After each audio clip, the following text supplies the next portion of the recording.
আসসালামু আলাইকুম দর্শক, শুভেচ্ছা নিন। আপনাদের সবাইকে স্বাগত জানাচ্ছি আমি কনক সরোয়ার। আজকের অনুষ্ঠানে দর্শক শিরোনাম দেখে বুঝতে পারছেন, বাংলাদেশের নিরাপত্তা উপদেষ্টা ডক্টর খলিলের সাথে ভারতের নিরাপত্তা উপদেষ্টা অজিত দোভালের একটি বৈঠক হয়েছে। একটি বলা চলে পত্রিকা যেভাবে এসেছে, একটি এক্সক্লুসিভ বৈঠক, একান্ত বৈঠক হয়েছে।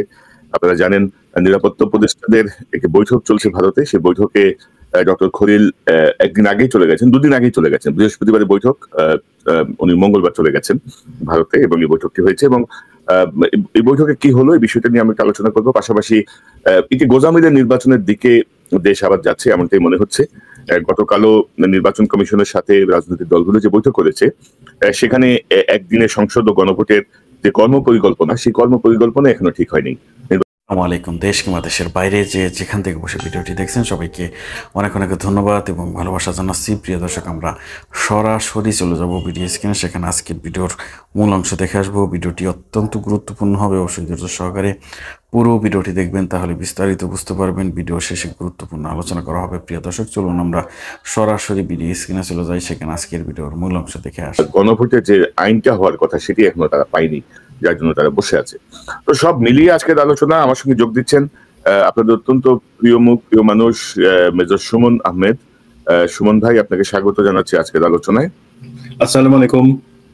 ওয়ালাইকুম আসসালাম। আমি আসলে আপনার কাছ থেকে বিস্তারিত জানবো নির্বাচনের বিষয়টা এবং অন্যান্য বিষয়গুলো। প্রথমে আমরা যদি একটু শুরু করি যে অজিত দোভালের সঙ্গে যে বৈঠকটা হলো, সেই বৈঠকটা ধরেন হাসিনার ফাঁসির আদেশের অনেক দুদিন পরেই এই যে অজিত দোভালের সাথে ইন্ডিয়াতে যে বৈঠক, এই বৈঠকটা আপনি কিভাবে দেখেন বা আপনার কাছে কি খবর আছে? ইন্ডিয়ান পত্রিকা এবং বাংলাদেশের পত্রিকা মিলিয়ে আমরা যতটুকু আভাস পেয়েছি যে হাসিনার প্রসঙ্গটা এখানে এক্সক্লুসিভলি আলোচনা হয়েছে, বাংলাদেশ ফেরত চায় হাসিনাকে। তো আপনি তো খোঁজ খবর রাখছিলেন, আপনার কাছে কি খবর আছে বা এই বৈঠকের গুরুত্ব বা এই বৈঠকটা সম্পর্কে জানতে চাই। জি, প্রথম কথা, এটা হচ্ছে কলম্বো সিকিউরিটি কনক্লেভ, যেটা একটা বাংলাদেশ গত বছর যার মেম্বার হয়েছে অফিসিয়ালি, যারা মালদ্বীপস আছে, ইন্ডিয়া তো অবশ্যই আছে, শ্রীলঙ্কা আছে, বাংলাদেশের অংশ। তো এটা একটা ফর্মাল বৈঠক। আমরা যদি সেই বৈঠকে আমাদের বাংলাদেশ থেকে একটা প্রতিনিধি দল বা নিরাপত্তা উপদেষ্টা যাওয়াটা যৌক্তিক কিনা সেই প্রশ্ন করি, আসলে সেটা প্রশ্ন করার এখন সময় না। গত বছর 2024-এর নভেম্বরে আমরা যখন এই কনক্লেভের পার্ট হইলাম, তখনই আমাদের প্রশ্ন করার যদি কোনো কারণ ছিল, তখন প্রশ্ন করা যাইতো যে কেন আমরা ভারত যেখানে একটা লিডিং ফোর্স সেখানে বা লিডিং এলিমেন্টস সেখানে কেন আমরা যাব। তো আমরা সেটার অংশ। এখন সেই আলোকে সাদা দাগে এটা একটা রুটিন কনফারেন্স ছিল এই 5টা দেশে, এবং সেটা ভারতে এবার অনুষ্ঠিত হয়েছে, সেখানে বাংলাদেশ গেছে। বাট এখানে আপনি যে জিনিসটা ইম্পর্টেন্ট অ্যানালজিটা আনছেন যে হাসিনা পরবর্তী বাংলাদেশ 1, 2 নাম্বার হচ্ছে এই মিটিংটা হয়েছে হাসিনার ফাঁসির আদেশের পরে। সেখানে অ্যাকচুয়ালি তাহলে এটার প্রেক্ষিতটা কি? এখন আমরা একটু যদি প্রথমে আসি হাসিনার ব্যাপারটাতে। হাসিনার জিনিসটা কি দেখেন, আপনার সাথে গত মাসে একটা প্রোগ্রামে আমরা আলাপ করছিলাম। হাসিনা একটা অডিও বার্তা ছিল, সেটাতে সে মনে আছে যে সে বলছিল যে আমাদের সামরিক বাহিনীর অফিসাররা কি এত ভীতু, তাদের কি সাহস নাই যে তারা এটার ইউনিট সরকারকে হটাই দিতে পারে না বা এই ধরনের কি জিনিস।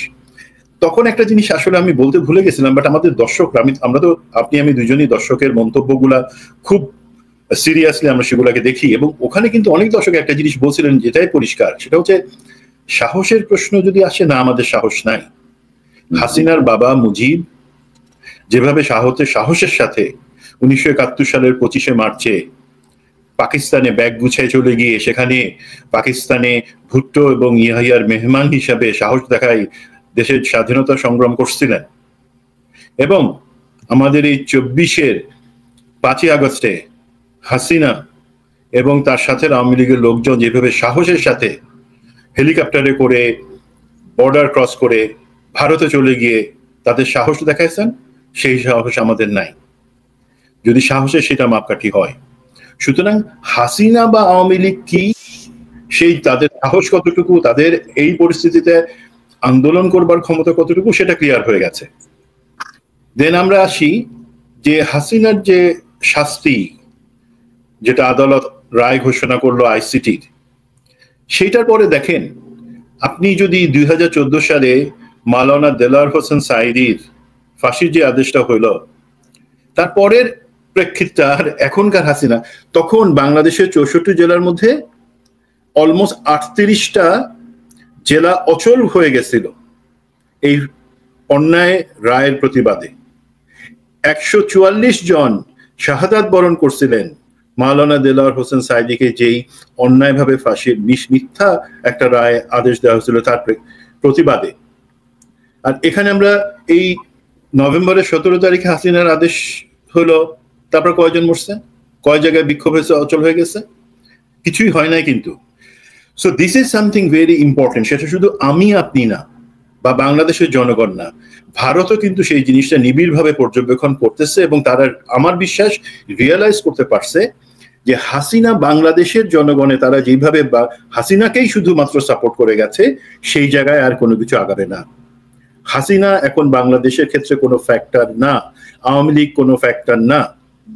এই পরিস্থিতিতে যখন এই ইনভিটেশনটা আসে এই কলম্বো সিকিউরিটি কনক্লেভে যোগদানের জন্য, মোটামুটি আমরা সবাই ধরে নিয়েছিলাম, এবং আমার সাথে সংশ্লিষ্ট যে মন্ত্রণালয় বা যারা ডেলিগেশন তাদের সাথে যে কথা হচ্ছে, তারা বলছিলেন যে ওনারা সিরিয়াসলি চিন্তা করতেছেন না ওখানে জয়েন করবার জন্য।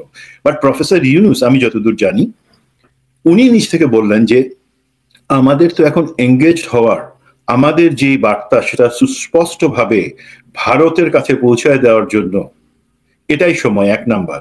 2 নাম্বার হচ্ছে এটা একটা কনফারেন্স, আমরা তো ডিপ্লোম্যাটিক হিসাবে ধরেন ভারতের সাথে আমাদের কূটনৈতিক সম্পর্ক ছিন্ন করি নাই। ভারতের সাথে আমার আপনার যেই জায়গাটা অবস্থান, সেটা বাংলাদেশের সবাই, যে আমরা প্রতিবেশী হিসেবে থাকবো সম্মানের সাথে, সমতার ভিত্তিতে। তুমি আমার জন্য থ্রেট পোস্ট করবার সাহস করবা না, আমিও তোমার জন্য কোনো সমস্যা তৈরি করব না। এই বার্তাটা যেহেতু আছে, সেখানে তখন সিদ্ধান্ত হয় যে ঠিক আছে, ডক্টর খলিলুর রহমানের নেতৃত্বে জয়েন করবে। এবং জয়েন করার পরে যথারীতি উনি ওনার আজকের যে ভাষণটা সেটা আপনারা শুনেছেন, সেখানে যেই জিনিসগুলো বলা হয়েছে যে বাংলাদেশ কারো ইশারায় চলবে না, 1 নাম্বার পয়েন্ট। 2 নাম্বার বলা হয়েছে যে আমাদের উপর অযাচিতভাবে মিডিয়া আক্রমণ চলছে, এবং এই যে ভারত মহাসাগরীয় বা বঙ্গোপসাগরের নিচে যে অঞ্চলটা আছে, এই ঘিরে যে দেশগুলা, তাদের মধ্যে সিকিউরিটি কোঅপারেশনের গুরুত্বপূর্ণ, সেটা একটা এক্সপেক্টেড। এর বাদে যেটা হয়েছে, যেটা নিয়ে পাবলিক কিউরিসিটি এবং কনসার্ন, হ্যাঁ, ভারতের এনএসএ অজিত দোভালের সাথে আমাদের এনএসএ ডক্টর খলিলুর রহমানের একটা সাইডলাইন বৈঠক হয়েছে। এটা সত্যি, এটা অস্বীকার করবার কিছু নাই।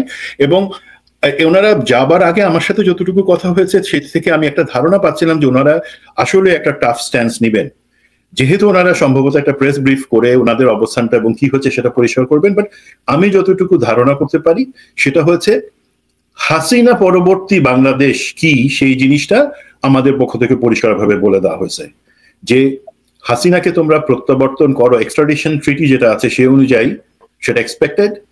যদি না করো সেজন্য আমরা তোমাদের কাছে কান্নাকাটি করবো না।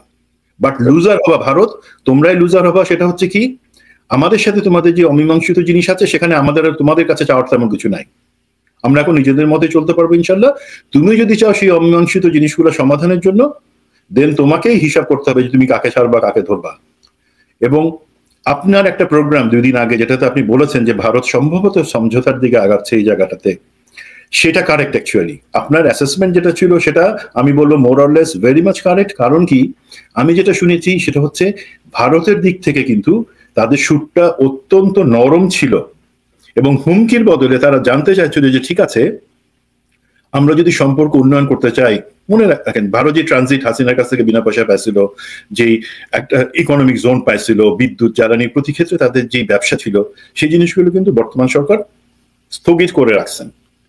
তো সেই পয়েন্টে তারা জানতে যাচ্ছিল সেগুলো আগানোর জন্য আমাদের দিক থেকে আর কি আছে। তো আমাদের পক্ষ থেকে সম্ভবত বলা হচ্ছে যে আমরা চাই সমতা, এবং তোমরা এই যাদেরকে আশ্রয় দিয়ে রাখছো, এইভাবে জিনিসটা চিন্তা করো যে আমরা সিকিউরিটি থ্রেটের ব্যাপারে আলাপ করছি, ন্যাশনাল সিকিউরিটি অ্যাডভাইজারদের মিটিং এ। আমাদের বাংলাদেশের জন্য সিকিউরিটি থ্রেট কি? হাসিনা ওইখানে বসে মুখ খুললে পরে যে বক্তব্য রাখতেছে, তার লোকদের দিয়ে যে আমাদের মধ্যে অশান্তি তৈরির চেষ্টা করতেছে, সেটা কি তোমরা মনে করো না যে আমাদের জন্য সিকিউরিটি থ্রেট? তো সেই জিনিসে ভারত, আমি যতদূর বিশ্বাস করি এবং আশা রাখি, ভারত আস্তে আস্তে অ্যাকচুয়ালি এই যেই পালাই গেছে যে বীর সৈনিকরা পতিত হাসিনার সাথে সাথে আওয়ামী লীগের তাদের বেশ কিছুকে আস্তে আস্তে পুশব্যাক করে বাংলাদেশে পাঠায় দিবে, এটা আমরা আশা করতে পারি। এবং পুরা জিনিসটা, এবং আমি আশা করি না যে হাসিনার এক্সট্রাডিশনটা এই সরকারের আমলে হবে, পরবর্তীতে নির্বাচিত সরকার আসলে হবে। বাট আমাকে যদি কোনো ভাই আপনি পার্সোনালি জিজ্ঞাসা করেন, Hasina is a dead horse now. ওর ব্যাপারটা নিয়ে আমরা, ও শুধু ওর না, বাকি সবার বিচারটা আমরা নিশ্চিত করতে চাই। বাট একই সাথে কিন্তু হাসিনা হইলে আমাদের চলবে, ও না আসলে চলবে না, এমন কোনো জিনিস হওয়া উচিত না। হাসিনাকে আমি তো পার্সোনালি চাই না যে হাসিনার কবর বাংলাদেশের মাটিতে হোক। এই মাটি অনেক পবিত্র। এইখানে হাসিনার মতন ফ্যাসিস্ট, হাসিনার মতন খুনি, সেটা আজকে খুনি বলতে কোনো অসুবিধা নেই, আদালতে প্রমাণিত, তার কবর বাংলাদেশের মাটিতে হবে। তার মধ্যে তুই ভারতে পচা জিনিস পচা জায়গা গিয়ে মর, আমার কোনো আপত্তি নাই। কিন্তু যদি ভারত সেটা নিয়ে গোয়ার্তুমি করতে চায়, দে উইল বি লুজার, এবং আমাদের হাতে স্টিল বার্গেনিং টুলগুলো থাকবে।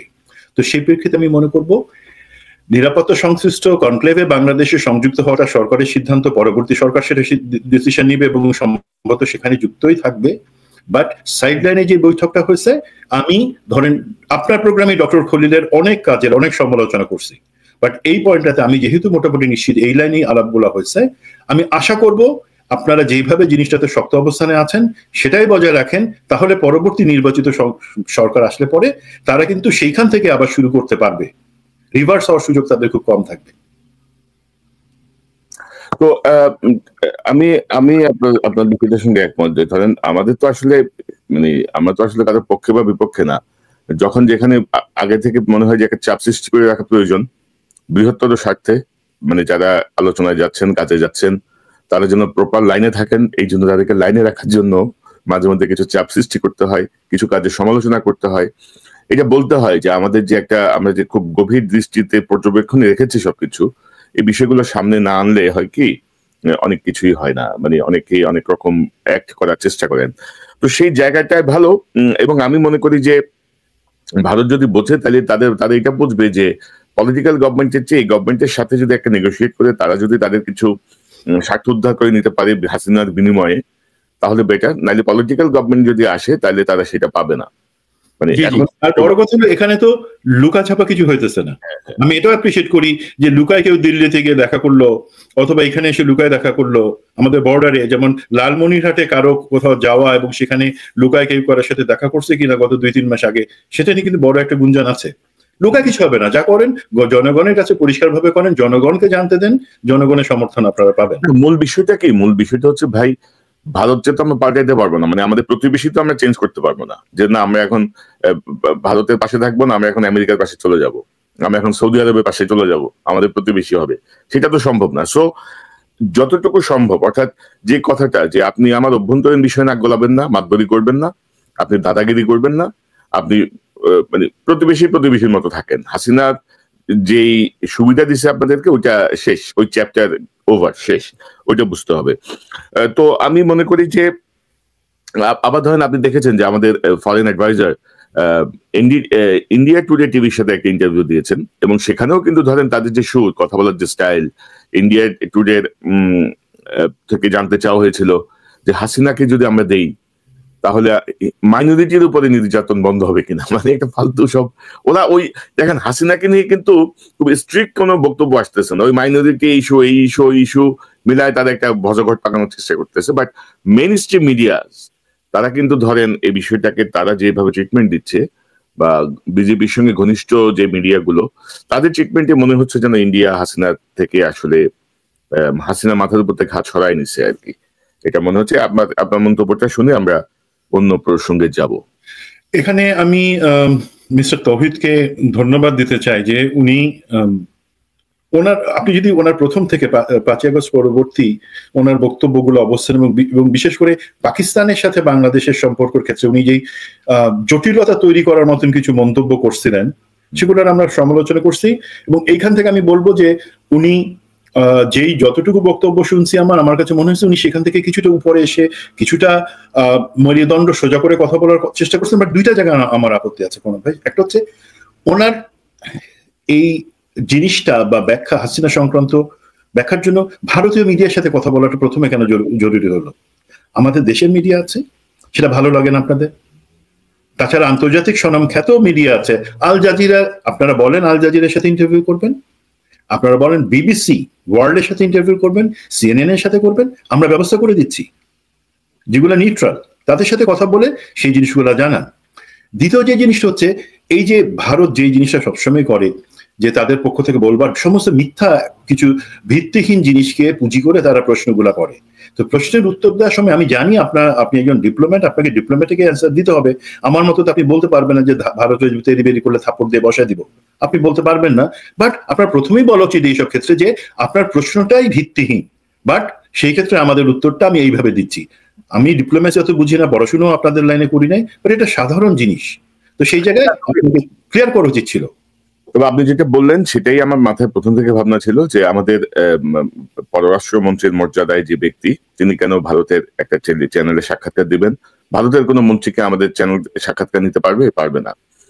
2 নাম্বার হচ্ছে তৌহিদ হোসেন একটু ভারতপন্থী, এটা আমরা সবাই জানি। উনি দীর্ঘদিন ভারতে কাজ করেছেন, বাংলাদেশ মানে ভারতে কাজ করেছেন, মানে আমাদের হাই কমিশনে তিনি কর্মকর্তা ছিলেন, সম্মত রাষ্ট্রদূত ছিলেন।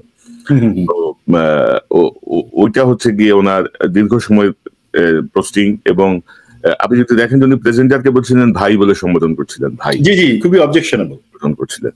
আমি আপনাকে বলতে পারি কোন ভাই, তাই না? আমি বলতে পারি, কিন্তু এখন আপনি যখন মন্ত্রী হয়ে যাবেন বা আমি যখন মন্ত্রী হয়ে যাবো, তখন আপনি একটা পজিশনের একটা অনার তো আছে, তাই না? এবং আমি কিন্তু সেই প্রেজেন্টারে সেই অনারটা আমি দেখি নাই।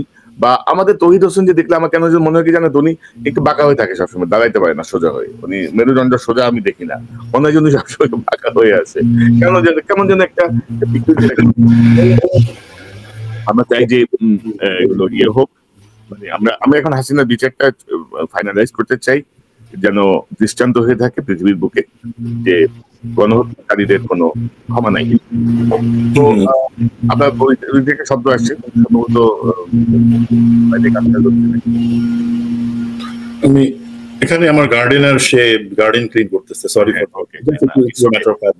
তো আমরা অন্য প্রসঙ্গে যাই, যে একটি গোজামালে নির্বাচনের পথে বাংলাদেশ যাচ্ছে আর কি। ধরেন গতকাল আমরা যেটা দেখলাম যে 13টা রাজনৈতিক দলের সঙ্গে সংলাপে অংশ নিয়েছে নির্বাচন কমিশন, বিএনপি, জামাতে ইসলামী, এনসিপি, গণসংহতি আন্দোলন, নাগরিক ঐক্য, নাগরিক অধিকার পরিষদ, বাংলাদেশ জাতীয় পার্টি, জাতীয়তাবাদী গণতান্ত্রিক আন্দোলন, বাংলাদেশ রিপাবলিক পার্টি, বাসদ সমাজতান্ত্রিক দল, বাংলাদেশ লেবার পার্টি, মাইনরিটি জনতা পার্টি। এত পার্টি আছে তাও জানি না। 55টা নিবন্ধিত দলের মধ্যে 4 দিনে 48 দলের সঙ্গে নির্বাচন কমিশন বৈঠক করেছে, এবং সে বৈঠকের ফলাফল আসলে মানে কি বলবো, ধরেন আজকে নভেম্বরের 20 তারিখ, তফসিল ঘোষণা করার কথা হচ্ছে ডিসেম্বরের 5 থেকে 7-এর মধ্যে, নির্বাচন হওয়ার কথা হচ্ছে ফেব্রুয়ারির 5 তারিখে।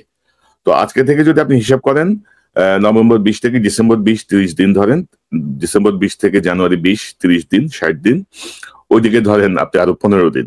তো 75 দিন ধরেন, আমরা ধরে নিলাম, মানে 75-76 দিন ধরেন আজকের দিন থেকে। তো 76 দিন আগে এসে ধরেন যে আলোচনাটা হওয়া দরকার, তারা এখনো কর্ম পরিকল্পনা চাচ্ছে, গণভোট ও আচরণবিধি প্রতিপালনের সক্ষমতা নিয়ে প্রশ্ন উঠছে, মাঠ প্রশাসনের রদবদল ও নির্বাচনী কর্মকর্তা নিয়োগ নিয়ে নানা বিতর্ক চলছে। আমি যদি আপনাদেরকে একটু দেখে, আমি এটার আলোকে একটা স্লাইড তৈরি করেছিলাম, যে বিএনপি বলছে যে একই দিনে নির্বাচন ও গণভোট, ইসির স্পষ্ট পরিকল্পনা চেয়েছে, ডিসিদেরকে বাদ দিয়ে ইসির নিজস্ব কর্মকর্তা দিয়ে রিটার্নিং অফিসার বানানোর প্রস্তাব দিয়েছে বিএনপি।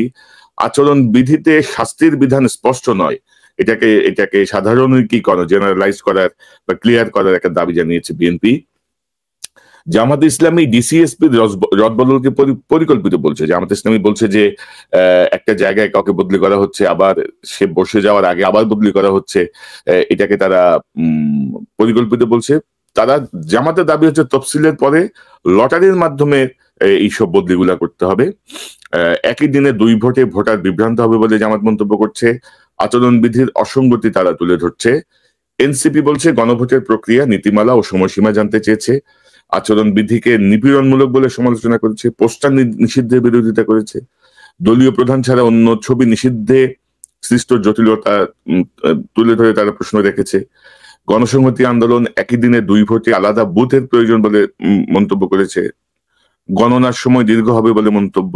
পোস্টার, বিলবোর্ড নিষেধাজ্ঞা পুনর্বিবেচনার দাবি, দলগুলোর সঙ্গে আলোচনা ছাড়া আইন সংশোধনকে ভুল সিদ্ধান্ত বলে মন্তব্য, নাগরিক ঐক্য এবং অন্যান্য দল বলছে অবৈধ অস্ত্র উদ্ধার, বৈধ অস্ত্র জমার প্রস্তাব, আওয়ামী ঘরানা রাজনৈতিক দলগুলোর অংশগ্রহণ ঠেকানোর দাবি, নিরপেক্ষ নির্বাচনের জন্য নানা প্রস্তাব তারা দিচ্ছে। নির্বাচন কমিশন বলছে যে গণভোট আইনের জন্য তারা অপেক্ষা করছে, আইন হলে তারা প্রস্তুতি শুরু করবে। এখন ডক্টর ইউনূস খুব সম্ভবত 13 তারিখে এই ঘোষণাটা দিয়েছেন যে নির্বাচন এবং গণভোট একই সঙ্গে হবে ইত্যাদি ইত্যাদি।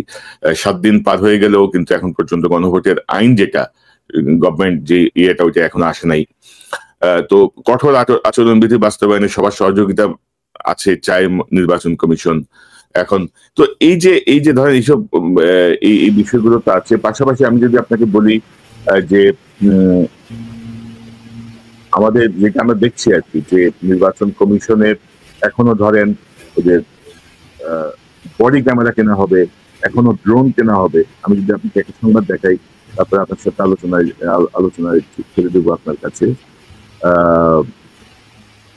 এই সংবাদটা যদি দেখেন প্রথম আলোর, জাতীয় সংসদ নির্বাচনের আগে পুলিশের জন্য বডি ক্যামেরা আসবে, অর্থ উপদেষ্টা। আগামী জাতীয় সংসদ নির্বাচনে মাঠ পর্যায়ে নিরাপত্তা জোরদার করতে 40,000 বডি ক্যামেরা কেনার সিদ্ধান্ত আগেই হয়েছিল। তো এই যে অবস্থাটা, আপনি কি মনে করেন নির্বাচনের দিকে দেশ যাচ্ছে, কি পরিস্থিতি কি? জি, অবশ্যই নির্বাচনের দিকে দেশ যাচ্ছে, বাট সেটা কেমন নির্বাচন, দ্যাটস দ্য কোশ্চেন। জি, এখন প্রথমে যেটাতে আসি, আপনি যে বডি ভুলে যাবো হয়তো বডি ক্যাম, হ্যাঁ এটা আগে থেকেই সিদ্ধান্ত ছিল, সেই জায়গায় ইলেকশন কমিশনের সেই ডিমান্ডটা করছিল। তাই বডি ক্যাম বা অন্যান্য জিনিসগুলো এগুলো হচ্ছে আনুষঙ্গিক। হাজার বডি ক্যাম থাকুক, হাজার অনলাইন থাকুক, আপনি কিন্তু জিনিসটা ঠেকাইতে পারবেন না যতক্ষণ পর্যন্ত। আমি একটা বিষয় ট্যাগ করে দিই দর্শক, সুমন, মেজর সুমন প্রায় 60টি নির্বাচন কন্ট্যাক্ট করেছেন বাংলাদেশে। তো নির্বাচন নিয়ে তার যে ব্যক্তিগত অভিজ্ঞতা, ধরেন এই যে বডি ক্যামের কথা বলছি আমরা, ড্রোনের কথা বলছি আমরা, কি করবেন আপনি বডি ক্যাম দিয়ে রেকর্ড করে কি করবেন? ওই বডি ক্যামের ফুটেজ দেখে যে সিদ্ধান্ত, ওই সিদ্ধান্ত হইতে হইতে সংসদের মেয়াদ শেষ হয়ে যাবে। এরকম বহু ঘটনা বাংলাদেশে আছে। তো মূল জায়গাটা কি, মূল চ্যালেঞ্জটা কি, কেন আমরা একে গোজামিলে নির্বাচনের দিকে যাচ্ছে বলে মনে করছি? আপনার একটা বিশ্লেষণ সব মিলাই যদি একটু বলেন, এটা দাবি এবং সবকিছু মিলিয়ে। জি জি, তো যেটা বলছিলাম যে আনুষঙ্গিক জিনিস সেগুলো থাকবে, অবশ্যই এগুলো হলে ভালো হয়, বাট আসল যে জিনিস কোনটা, আসল জিনিসটা হচ্ছে নির্বাচনের যারা স্টেক হোল্ডার্স, এক হচ্ছে রাজনৈতিক দলগুলা, 2 নাম্বার সরকার, 3 নাম্বার হচ্ছে ইলেকশন কমিশন, 4 নাম্বার যেটাকে আমরা সবসময় ইগনোর করি সেটা হচ্ছে জনগণ। সেই জায়গায় কি আমরা এক জায়গায় আসতে পারি? আমার একটা রিকোয়েস্ট কিন্তু এটা বলবার আগে যে পিনাকিদা, ইলিয়াস, আপনি, আমার মনে হয় আপনাদের এডিটোরিয়াল পলিসিতে নেক্সট 3 মাসের জন্য একটু চেঞ্জ আনা দরকার। হাসিনা ওকে, আওয়ামী লীগ ওকে, মানে তারা এখন পচা শামুক, হ্যাঁ পা কাটবার ভয় আছে, একটু সাবধান থাকবো।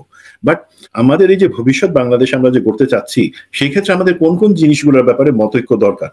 ঐকমত্য কমিশন তো ফেল করে গেছে, টাকা খাওয়া ছাড়া আর কোনো কিছু তারা করতে পারে নাই। এখন দেখেন, রাজনৈতিক দলগুলো যখন একটা ঐকমত্যের জায়গায় আসবে যে না ঠিক আছে, একটাই জুলাই সনদের আগেই যে জিনিসটা অ্যাকচুয়ালি ডিক্লারেশনটা আসা উচিত ছিল, declaration of rights and freedom, যেটা অ্যাকচুয়ালি অনেক সভ্য দেশ তাদের স্বাধীনতার পরে প্রথমেই করছে, 1 পাতার 2 লাইনের জিনিস। সেটা হচ্ছে এই পরিস্থিতিতে ফ্যাসিজম পরবর্তী বাংলাদেশে ন্যায় বিচার, অর্থনৈতিক পুনরুদ্ধার এবং গণতন্ত্রের স্বার্থে আমরা সমস্ত রাজনৈতিক দল আগামী 1টা বা 2টা নির্বাচন যেভাবে তারা মনে করে যে কোনো হানাহানি বা নির্বাচন কেন্দ্রিক কোনো মারামারি বিশৃঙ্খলা হবে না, সেটা প্রমিস করছি। যখন এই ঐক্যমত্যে আসে জিনিসটা, আপনারা বললেন পলিটিক্যাল পার্টি তো তাদের কথা রাখে না, নো, তাদেরকে এটা দেশের জনগণের কাছে নিজেদেরকে যে না নিজেরা তার মানে আন্তরিক সেটা প্রমাণের জন্য এই একটা ডিক্লারেশনে সাইন করা জরুরি। এখনো সময় আছে। ভালো হয়েছে ঐক্যমত কমিশন চলে গেছে, পালাই গেছে, কোথায় গেছে আমি জানি না, বাট এখন আমরা যারা আছি বৃহৎ রাজনৈতিক দলগুলোকে সেটা নিতে হবে। 2 নাম্বার, আপনারা এবং আমরা জনগণ, আমরা রাজনৈতিক দলগুলোর কাছে যখন বলবো যে ঠিক আছে তোমরা 5টা ব্যাপার তোমাদের নির্বাচনী যেটা আমরা বলি ম্যানিফেস্টো, ঘোষণা, যেটা অঙ্গীকার, সেই জায়গায় অন্তর্ভুক্ত করবা কি করবা না সেই চ্যালেঞ্জ তাদের করতে পারি।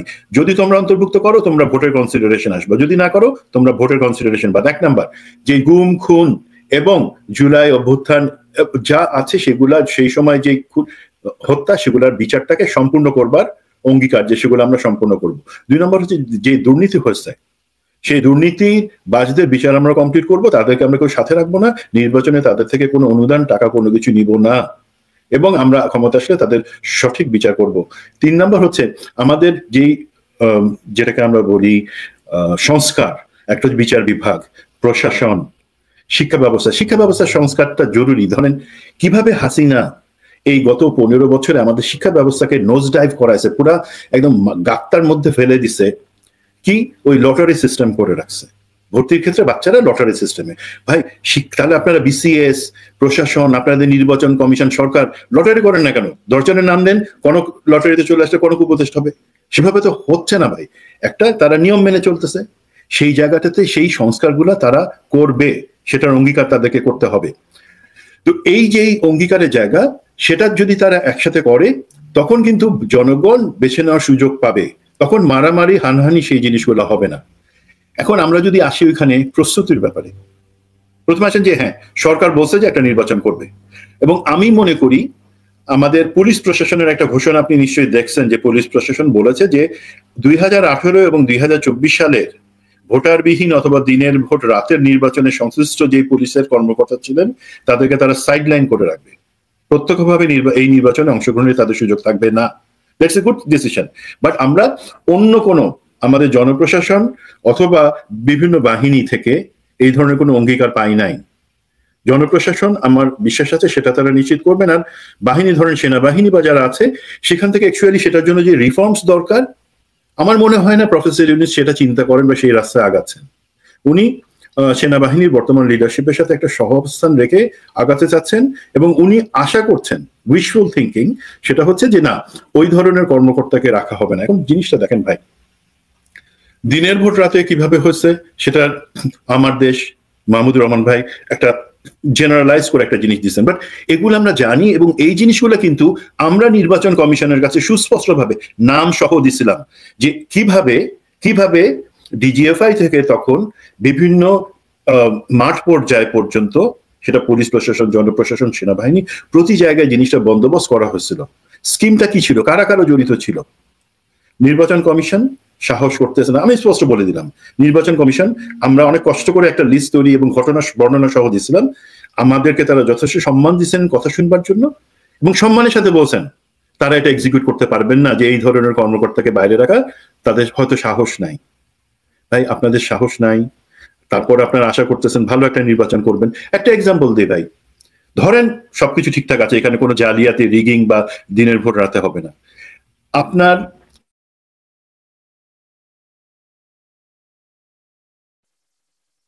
করতো, হত্যা করতো, বাট পুলিশ তো এখন মাজা ভাঙা, তার শক্তি অন দ্য স্পট, পুলিশ সেগুলাকে নিয়ন্ত্রণে নিয়ে নেয় বকাচকা 2-3টা লাঠি পেটা করে, এবং তারপরে কিন্তু সারাদিনে সেখানে আর কোনো গন্ডগোল, সেটা খুনাখুনি পর্যন্ত করায় না। এখন কি, এখন আপনার মনে হয় পুলিশ আপনার কথা শুনবে? ভোটাররা সব যারা আছে ওখানে, তারা পুলিশের তো কোনো দাম নাই। এখন যেটা হচ্ছে, আমি যতদূর জানি, আনসার এবং বিজিবির সংখ্যা বাড়ায়, ভোট কেন্দ্র পর্যন্ত সেখানে নিয়োগ করার চিন্তা হচ্ছে। That is a good sign, তারা সেটা নিয়ন্ত্রণ করতে পারবেন। দ্বিতীয় যে জিনিসটা হচ্ছে, আমার একটা দাবি থাকবে নির্বাচন কমিশনের কাছে, আপনারা নিশ্চিত করেন যে উপজেলা পর্যন্ত আর্মি ডেপ্লয়েড যে সিস্টেমটা আমরা দেখে আসছি, সেখানে স্ট্রাইকিং ফোর্স অবশ্যই উপজেলা লেভেল পর্যন্ত আপনারা থাকবেন, বাট সেই স্ট্রাইকিং ফোর্সকে আপনারা নির্বাচনের 3 দিন আগে এবং নির্বাচনের পরবর্তী 3 দিন, এই 7টা দিন আপনারা ইউনিয়ন পর্যায়ে মিনিমাম রাখবেন। মানে কি, আপনাদের ধরেন যে ডেপ্লয়মেন্ট, সেখান থেকে আপনারা 16টা পিকআপকে 8টা ভাগে 2-2 করে ভাগ করে নিশ্চিত করবেন সারা প্রতিটা গ্রাম এবং ইউনিয়নের পর্যায়ে যা আছে নোডাল পয়েন্টস সেখানে যাবে, এবং এমনভাবে স্থাপিত থাকবে যে ম্যাক্সিমাম 15 মিনিটের মধ্যে যদি কোথাও কোনো গন্ডগোল হয়, পুলিশ ফেইল করে, সেই জায়গায় তারা ইন্টারভিন করতে পারে।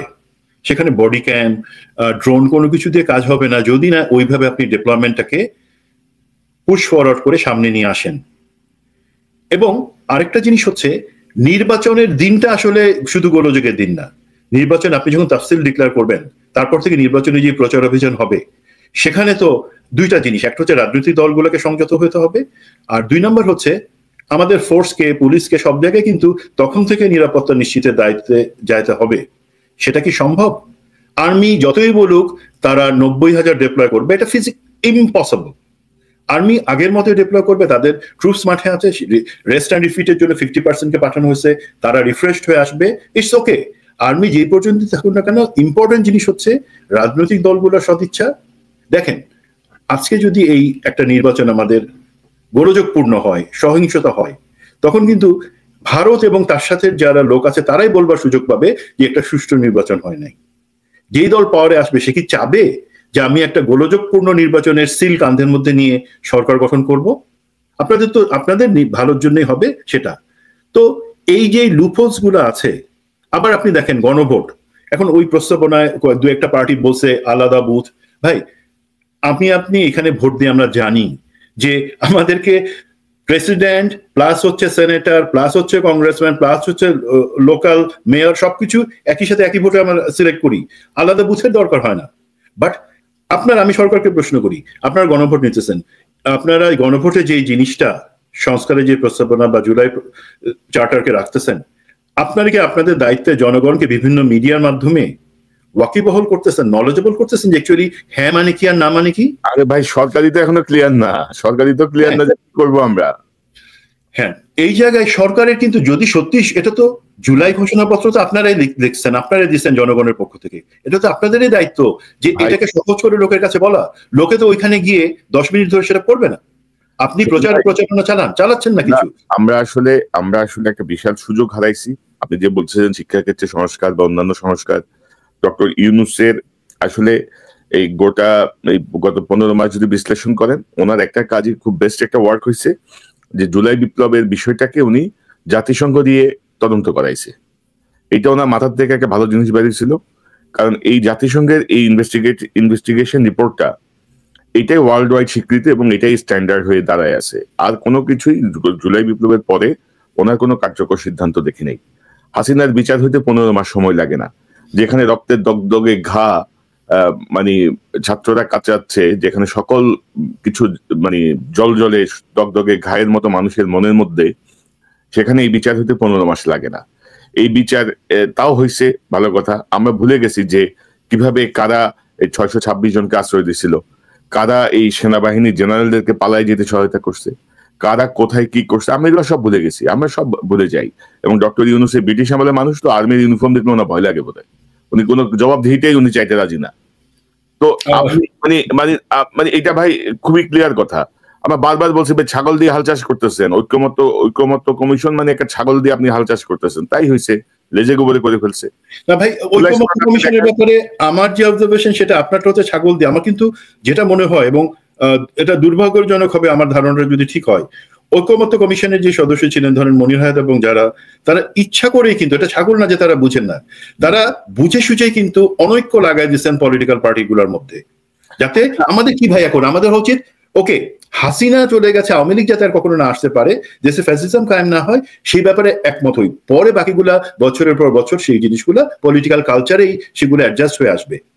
তারা তো সেইটা না করে অন্য জায়গায় হাত দিচ্ছেন। না অবশ্যই, ওইটা তো অবশ্যই। প্লাস ধরেন এই যে ডক্টর ইউনূসকে ঘাস খায়, উনি বুঝে না যে পলিটিক্যাল গভর্নমেন্ট আসলে বিডিআর হত্যাকাণ্ডের বিচারে কি অবস্থা। বিডিআর কমিশন দিয়ে করে রাখছেন, কোনো সাদা শব্দ আছে ওইটা? এই যে গুমখুন কমিশন আপনি করে রাখছেন, ওইটার আপডেট কি যাতে কি জানাইতে হবে না?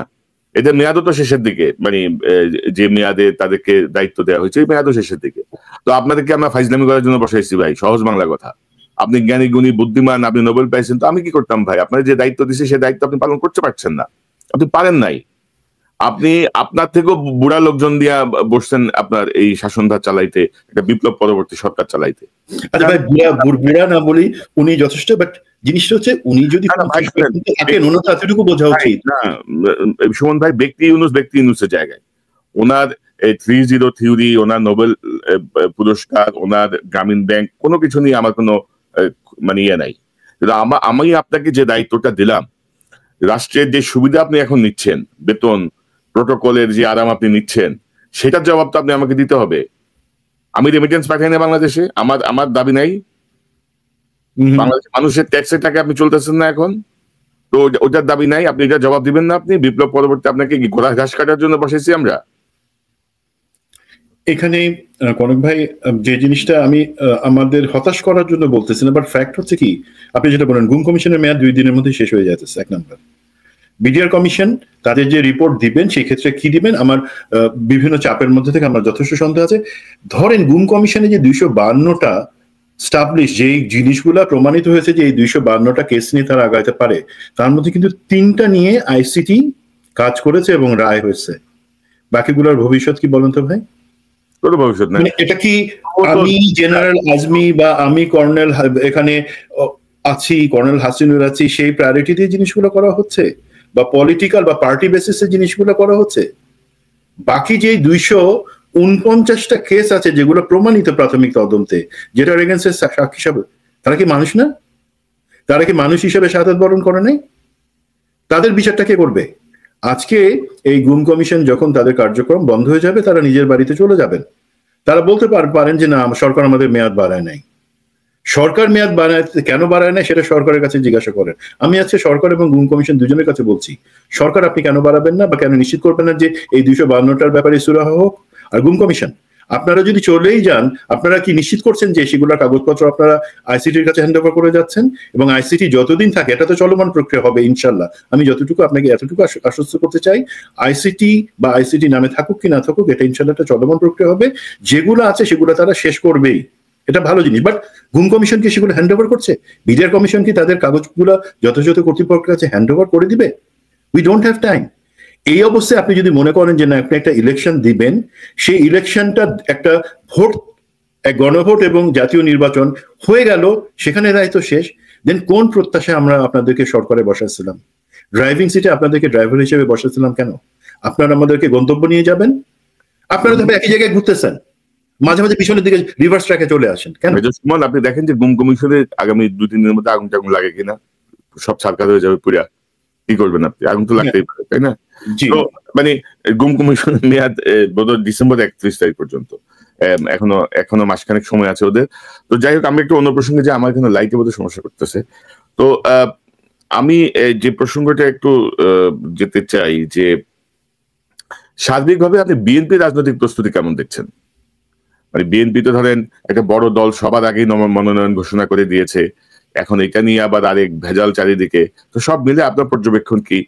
বিএনপির প্রস্তুতি কেমন, জামাতের প্রস্তুতি কেমন? রাজনৈতিক সমঝোতা বা ঐক্য না হলে কিন্তু নির্বাচন ভালোভাবে হবে না, এটা আমরা কিন্তু সবাই বুঝি। তো এই সেই সমঝোতা এবং ঐক্য, মানে মিনিমাম ঐক্য, আমি বলতেছি না যে মানে আসন ভাগাভাগির ঐক্য, মানে যেই সমঝোতার জায়গাটায় পৌঁছানো দরকার সেটি কিন্তু এখনো হয় নাই। তো সেই জায়গাটায় নির্বাচন বা সবকিছু মিলায় আপনার সংক্ষিপ্ত একটা বক্তব্য নিতে চাই, জাস্ট একটা পর্যবেক্ষণ। দেখেন, বিএনপির কথা যেহেতু বলতেছেন, বিএনপি কিন্তু, আমি বিএনপিকে ভোট দেই কি না দিই, আমি বিএনপি রাজনীতি করি না করি, বাংলাদেশের অধিকাংশ মানুষ বিএনপিকে চিনে, বিএনপিকে ভালোবাসে, বিএনপিকে ত্যাগ করে কিন্তু শহীদ প্রেসিডেন্ট জিয়াউর রহমানের কারণে। তিনি যে একজন নেতা ছিলেন বা রাজনৈতিক নেতা শুধু তা না, কিন্তু বাংলাদেশে সত্যিকার ভাবে একটা রাষ্ট্র হিসাবে রাষ্ট্র ব্যবস্থা তৈরি করবার জন্য যে পদক্ষেপগুলো নেওয়া দরকার উনি প্রথম নিছেন। এক নাম্বার, উনি বাংলাদেশে বহুদলীয় গণতন্ত্র ফেরত আনছেন।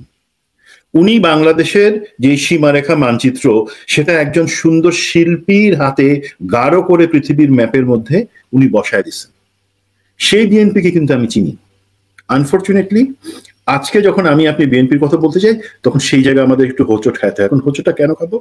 সেটা কারণ হচ্ছে, আমরা জানি বিএনপি এবং জামাত দুইটা রাজনৈতিক দলকেই টার্গেট করে কাজ করে, এবং একজন দর্শক একটা প্রশ্ন করছেন যে এর কাজটা বাংলাদেশে কিভাবে হয় সেটা নিয়ে বলবার জন্য।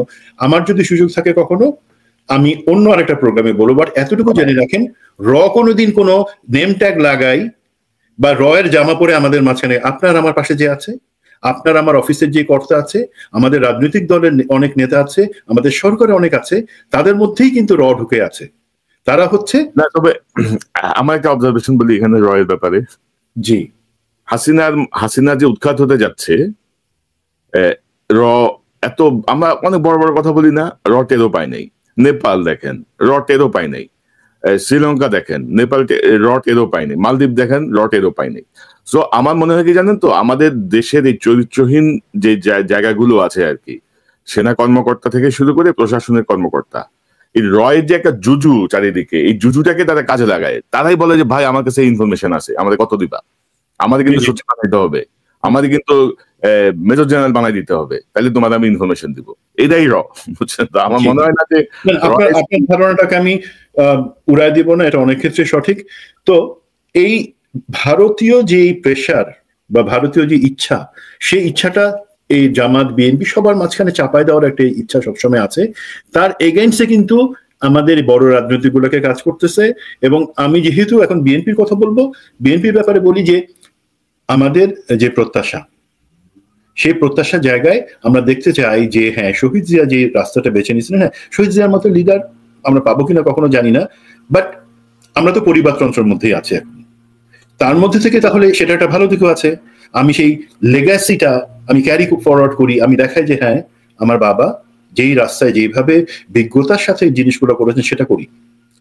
আমাদের সবাইকে সেই যেই পর্যায়ে নেতা আছেন এখানে বিশ্বাস করতে হবে যে ঠিক আছে, আমার মধ্যে যদি নেতৃত্ব থাকে আমি 10টা লোকের ফালতু কথা শুনবো না। যদি আমার কথা ফালতু হয় প্লিজ আমার কথা শুনবেন না, বাট বিবেচনা করেন।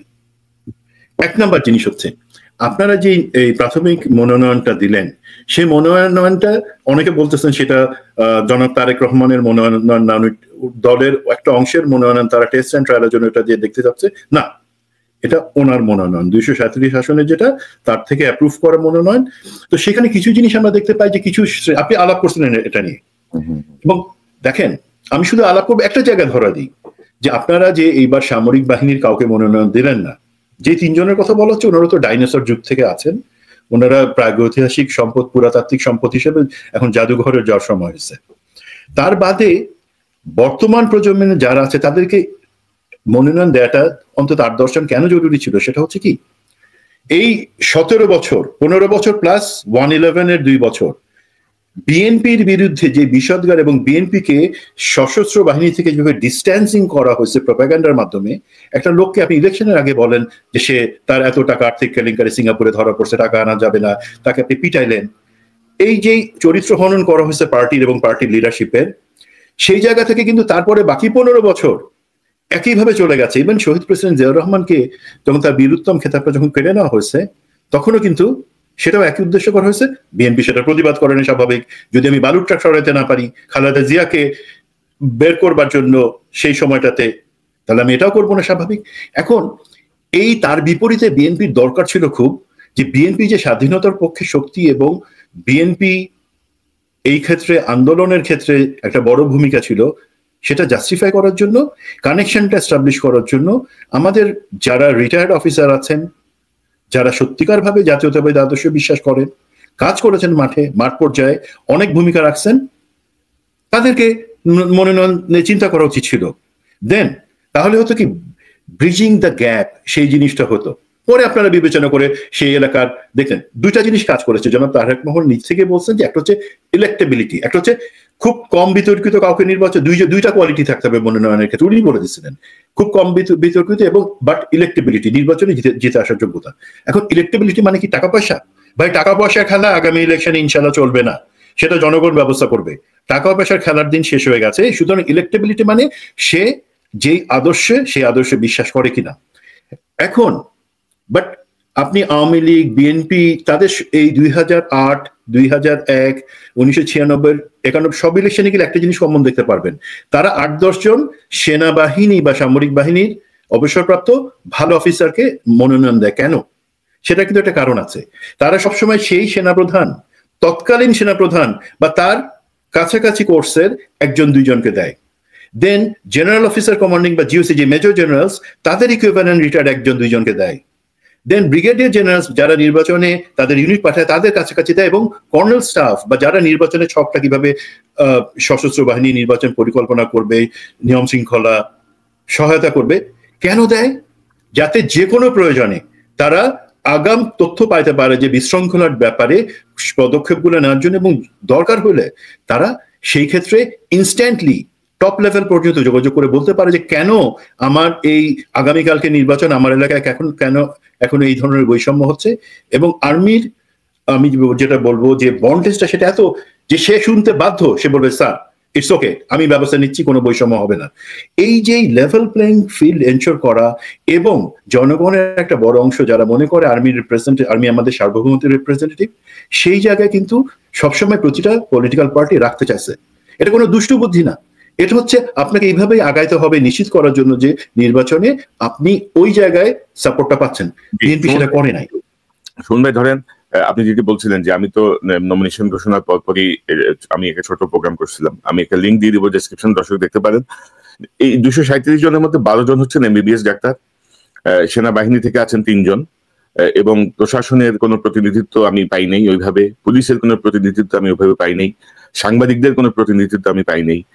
মানে অর্থাৎ যে ধরেন যে একটা সমন্বিত যে একটা তালিকা দরকার ছিল বিএনপি, সেটা হয়নি। আর প্রথম কথা হচ্ছে বিএনপি সবার আগে কেন এইভাবে বড় দল সবার আগে যেভাবে মনোনয়ন ঘোষণা করে দিয়েছে, প্রাথমিক মনোনয়ন, সেটাও আমি মনে করি সেটা ওয়াইজ হয়নি। এবং মনোনয়নের জন্য ধরেন 4-5টা নির্বাচন গেছে, এর মধ্যে 3টা তরিক নির্বাচন, অনেকেই আগ্রহী নমিনেশন পেতে, এবং অনেকেরই স্বপ্ন যে আমি 1 মিনিট তারেক রহমানের সঙ্গে কথা বলবো, 1 মিনিট ম্যাডামের সঙ্গে কথা বলবো, বিএনপি একটা নমিনেশন পেপার কিনবো, একটা মনোনয়ন বোর্ডে যাব। মানে এগুলা কিন্তু উনি লন্ডন থেকেও কিন্তু করতে পারতেন, অনলাইনেও করতে পারতেন। এবং আমি বেশ কয়েকটা আসন নিয়ে, মানে মিনিমাম 80টা আসনের ব্যাপারে ইনফরমেশন আছে আমার কাছে। এবং আপনি দেখবেন যে কারো বয়স 90, কারো বয়স 89, কারো বয়স 86, এ থাকার কথা 2-এ, এরে দিয়ে রাখছে 3-এ, এ থাকার কথা 3-এ, এরে দিয়ে রাখছে 6-এ।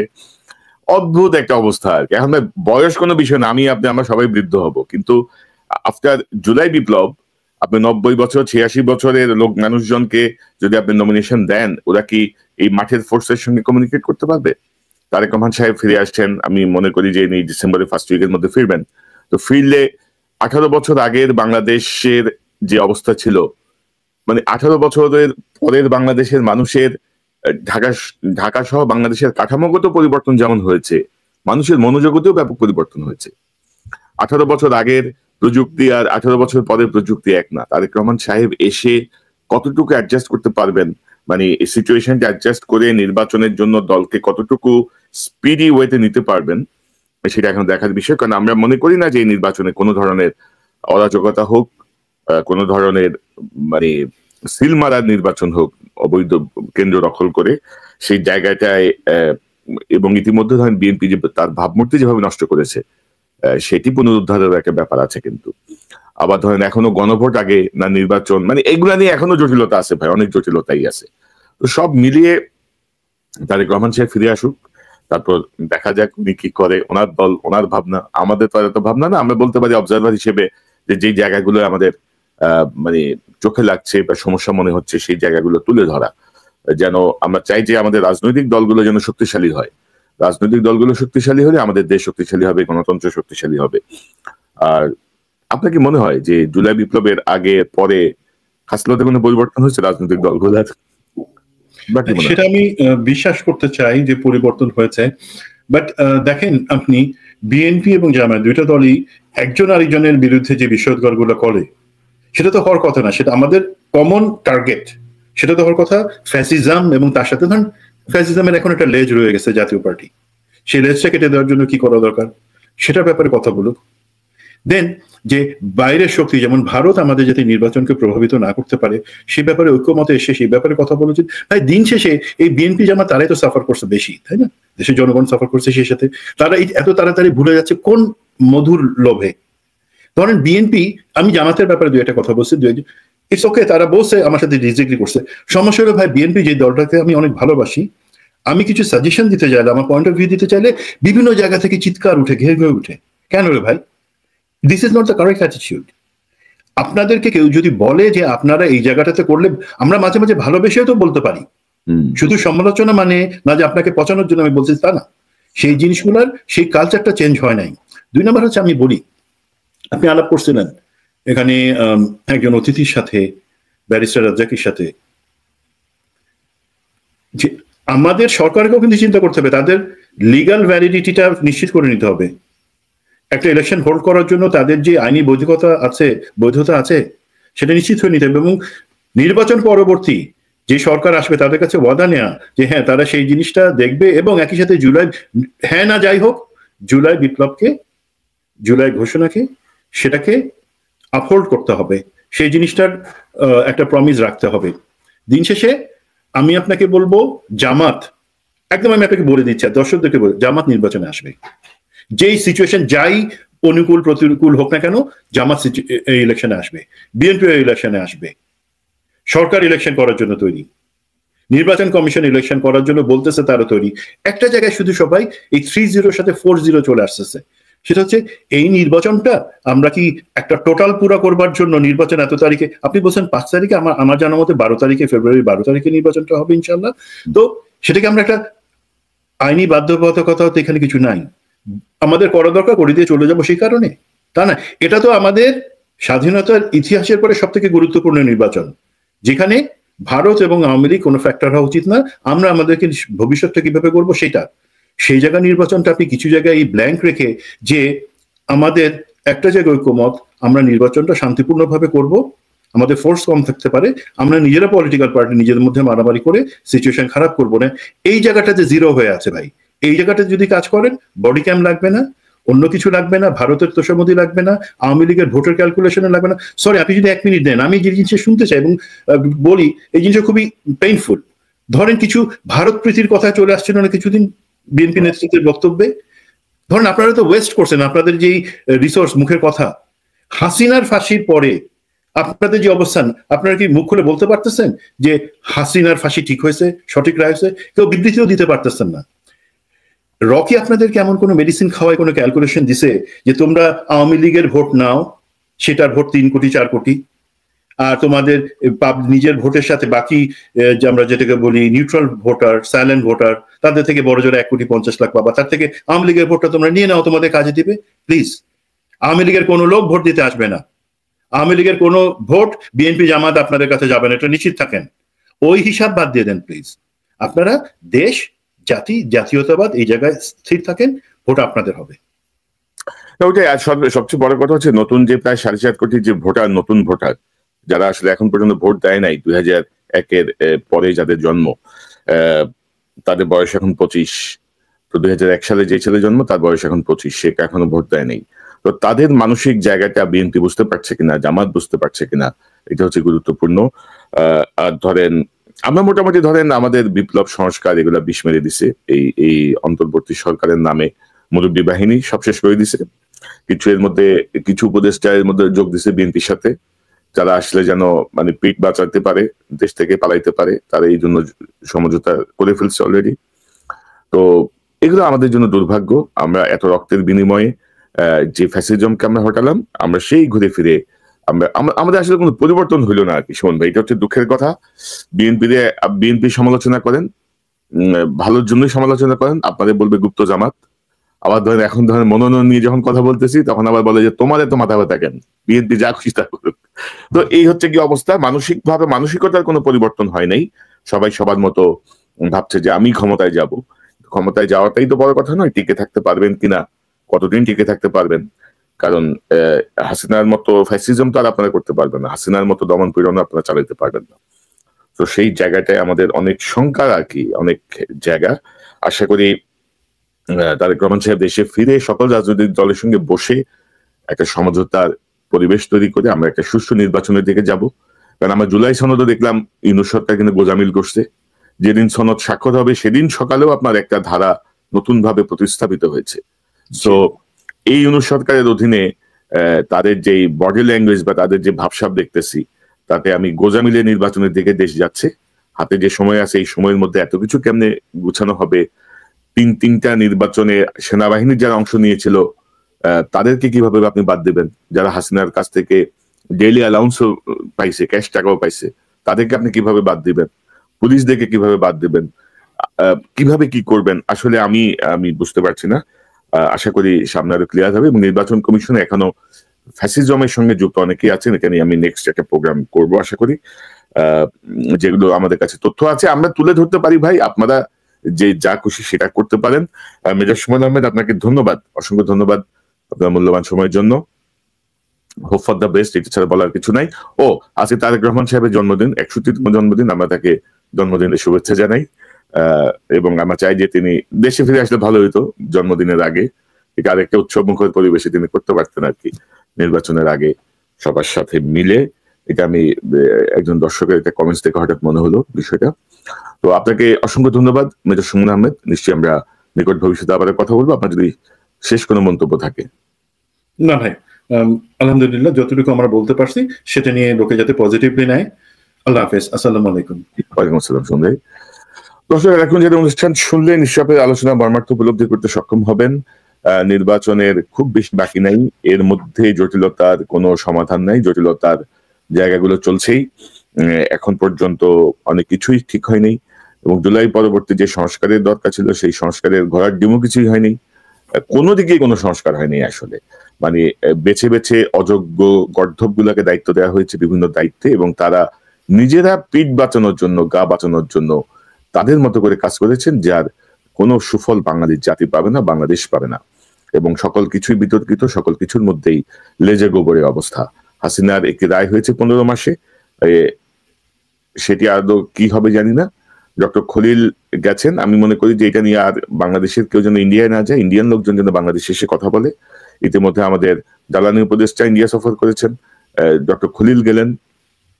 আমি মনে করি যার কারো যাওয়ার দরকার নেই ইন্ডিয়াকে। এত যা আমরা তো গেছি, তাই না? এখন তোমরা আসো, আলোচনা করো, একটা সমাধানে যাও, দাদাগিরি বন্ধ করো, তাহলে সবকিছু ঠিক হয়ে যাবে। পাশাপাশি এই শেষ সময়ও যদি কিছু করার থাকে ডক্টর ইউনূসের, 15 মাসের টোটাল একটা ফেলিয়ারের পরে সংস্কার বেসব জায়গায় যদি কার্যকর যদি কিছু করতে পারেন, আমরা সেই আশা করব। আর না হলে রাজনৈতিক দলের দিকে আমরা তাকায় থাকবো, দল আসলে কতটুকু কি করবে আমাদের সন্দেহ আছে। তারপর আমরা প্রত্যাশা করি যে এই জুলাই বিপ্লবটা যে কারণে হয়েছে সেই ঘটনার পুনরাবৃত্তি যেন বাংলাদেশে না ঘটে, সেভাবে সকল রাজনৈতিক দল পরিচালিত হবে। আমরা এটি কাঙ্ক্ষিত। আসসালামু আলাইকুম ওয়া রাহমাতুল্লাহি ওয়া বারাকাতুহু। ভারতে পালিয়ে থাকা ক্ষমতাচ্যুত প্রধানমন্ত্রী শেখ হাসিনার মৃত্যুদণ্ডের রায় শুনে রায় দেন বাংলাদেশে আন্তর্জাতিক অপরাধ ট্রাইব্যুনালে। ফাঁসির সাজা শুনে তার নিজ দেশে মিষ্টি বিতরণ ও আনন্দ মিছিল হলেও প্রতিবেশী দেশের রাজধানী দিল্লিতে এবং কলকাতায় প্রশাসন এবং পলাতক আওয়ামী লীগ নেতারা হতাশ। ট্রাইব্যুনালে হাসিনার বানানো হলেও এটাই ক্যাঙ্গারু কোর্ট আখ্যা দিলেন এখানকার বুদ্ধিজীবীরা। ভারতের বুদ্ধিজীবীরা আখ্যা দিয়েছে এটা ক্যাঙ্গারু কোর্ট, আর এই কোর্টটাই বানিয়েছিলেন শেখ হাসিনা। আজকের আলোচনার বিষয় হাসিনার ফাঁসির রায় শুনে কলকাতা আতঙ্কিত আওয়ামী লীগ নেতারা। আওয়ামী লীগের মহাসচিব, সাবেক মহাসচিব বলতে আওয়ামী লীগের মহাসচিব ওবায়দুল কাদের কলকাতাতে খুব আতঙ্কগ্রস্ত আছেন, কারণ পরের রায়টাতেই দেখা যাবে ওবায়দুল কাদের সহ শীর্ষ বহু আওয়ামী লীগের নেতার নাম আসবে, তাদেরও এইরকম ফাঁসি, এরকম রায় আসবে। কারাগারে আটকিয়ে আছেন বাংলাদেশে প্রায় 1 ডজনের বেশি মন্ত্রী এবং হাসিনার উপদেষ্টা, যারা সকলে এখন আতঙ্কিত, বিশেষ করে হাসিনার রায়, কামালের রায় হওয়ার পরে। এই দুইটা রায় তাদের দলীয় দুইটা রায় তাদেরকে একেবারে ভেঙে ফেলেছে।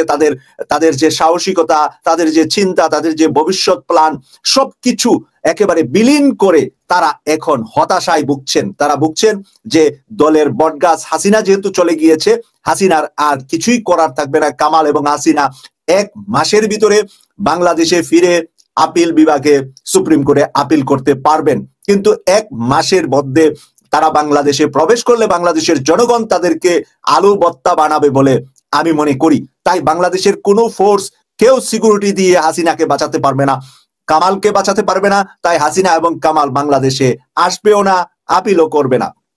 যেতটুকু জীবন বাকি আছে এতটুকু পালিয়ে বেড়ানো ছাড়া তাদের জন্য আর কোনো উপায়, আর কোনো রাস্তা খোলা নেই। কলকাতা সম্পর্কে আজকে একটি নিউজে যা এসেছে, ভারতের বিজেপি নেতৃত্বাধীন সরকার হাসিনা রক্ষায় নানা প্রচেষ্টা অব্যাহত রাখলেও দেশটির বামপন্থীদের মুখে ভিন্ন সুর। পশ্চিমবঙ্গের বামপন্থীরা ভিন্ন সুরে কথা বলছেন। বিজেপি যেরকম হাসিনার পক্ষে, বামপন্থীরা না। এখন বামপন্থীরা কি বলছেন? কেউ কেউ বলছেন খুনি হাসিনাকে বাংলাদেশ ফেরত পাঠানো হোক। কলকাতার বামপন্থীরা বলছে ফেরত পাঠানো হোক।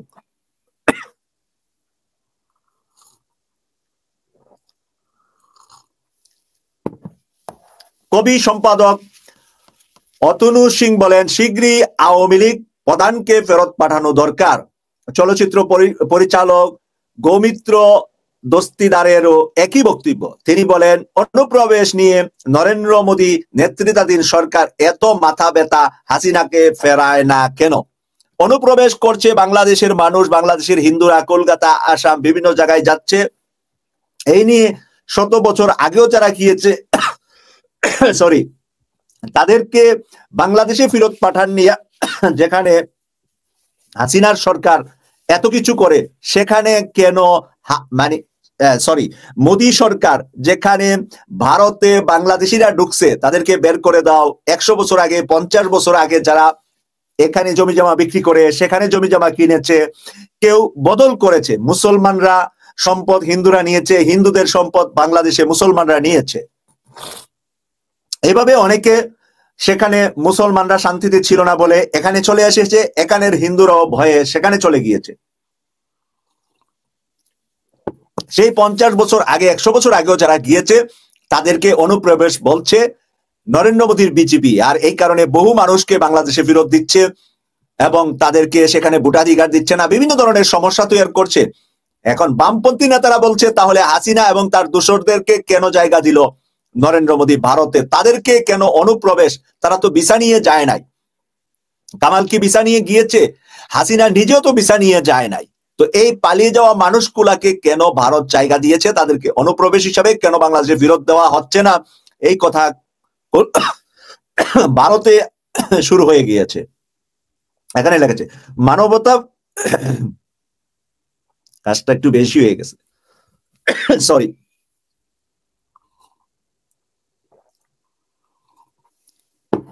আমাদের এখানে আজকে বরফ পড়েছে লন্ডনে।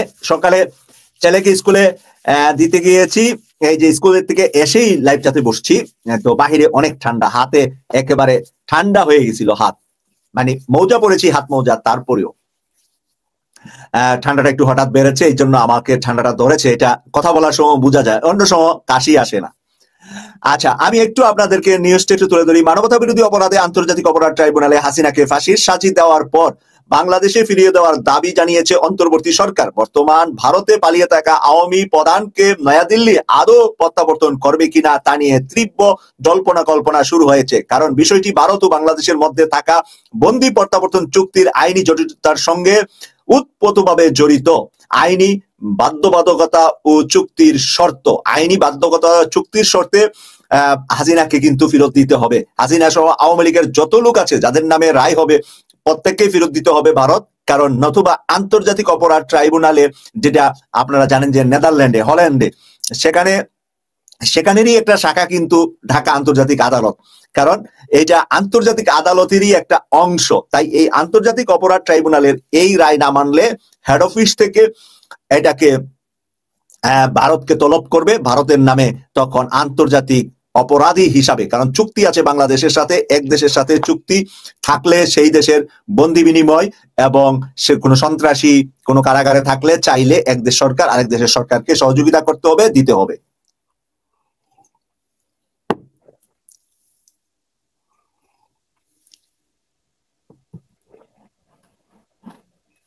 আচ্ছা, একজনের কমেন্টসটা আমি পড়ি, আপনারা সত্য কি মিথ্যা জাস্টিফাই করবেন। আচ্ছা, এখানে লেখছে ফজু পাগলা বলেছে যে কোর্টে যুদ্ধাপরাধীর বিচার হয়েছে সেই কোর্টে হাসিনার বিচার জায়েজ নয়। বিএনপি ক্ষমতা এলে সেই কোর্ট ভেঙে ফেলে দেওয়া হবে। এ ব্যাপারে আপনার মন্তব্য কি? এই ব্যাপারে এই বাইকে এম মোহাম্মদ নজরুল ইসলাম, এই বাইকে মনে হচ্ছে সৌদি আরবে আছে অথবা উনি ওমরায় গিয়ে সেই ছবিটা উঠিয়েছেন। যদি সৌদি প্রবাসী হোক বা বাংলাদেশি হোক, অন্য যেহেতু বাংলাদেশি উনি, তো উনার এই বক্তব্যটা আমি শুনি নাই। আপনারা যদি কেউ শুনে থাকেন তাহলে হা লিখবেন, না শুনে থাকলে না লিখবেন, একটা কিছু লিখবেন, কারণ আমরা চাই না যে একেবারে মিথ্যা কোনো বিষয়কে প্রাধান্য দিতে লাইভে। একেবারে যদি এটা মিথ্যা হয়, আমি ফজু পাগলা নিয়ে অনেক সমালোচনা করি, যেটা আমি শুনি তার মুখ থেকে তারপরে করি। এখন এটা আমি শুনি নাই, আপনারা কেউ শুনেছেন কিনা শুনলে লিখবেন হা, না শুনলে লিখবেন না, নাটাও লিখবেন যদি না শুনে থাকেন। এতে ওই ভাই উত্তরটা পেয়ে যাবে, কারণ আমি তো শুনি নাই, আমি কিভাবে এটা নিয়ে মন্তব্য করব।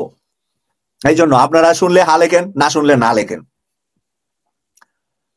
বিশ্লেষকদের মতে চুক্তির দুটি মূল দিক ভারতকে প্রত্যাবর্তনে বিরত রাখতে পারে। প্রথমত 2013 সালের চুক্তিতে স্পষ্ট বলা হয়েছে অপরাধীকে যদি রাজনৈতিক চরিত্র থাকে তবে প্রত্যাবর্তন করা হবে না।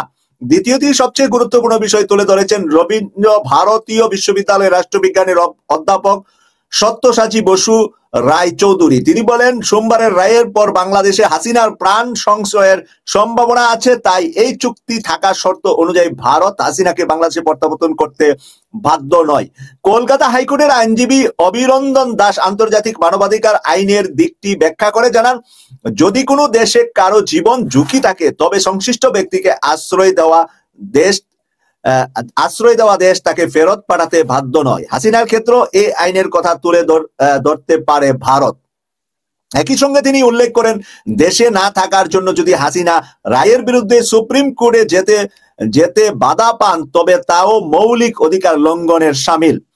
পর্যবেক্ষকরা বলেছেন, ভারত বাংলাদেশ প্রত্যাবর্তন চুক্তি আরো বলা হয়েছে যে বিচারের নেপথ্যে যদি সৎ কোনো উদ্দেশ্য না থাকে তাহলেও সংশ্লিষ্ট ব্যক্তিকে প্রত্যাবর্তন করা হবে না। হাসিনাকে ফেরত না দেওয়া ক্ষেত্রে এসব চুক্তি প্রধান হাতিয়ার হতে পারে নয়াদিল্লির জন্য এই হাতিয়ারগুলা চেষ্টা করবে না দেওয়ার জন্য। আমরাও জানি যে নয়াদিল্লি সবচাইতে বেশি চেষ্টা করবে হাসিনাকে না পাঠিয়ে তাকে কিভাবে রক্ষা করা যায়। একজনে লিখেছে, জি ফজু পাগলা বলেছে, মাসুক ভাই লক্ষ্মীপুর পূর্বাঞ্চল বিএনপি সন্ত্রাসীদের অভয়ারণ্য বিভিন্ন জায়গায় বিভিন্ন। আচ্ছা, আরেকজন যে ফজু পাগলাকে পাগল হয়ে গিয়েছে, ফজু পাগলা পাগল হয়ে গিয়েছে।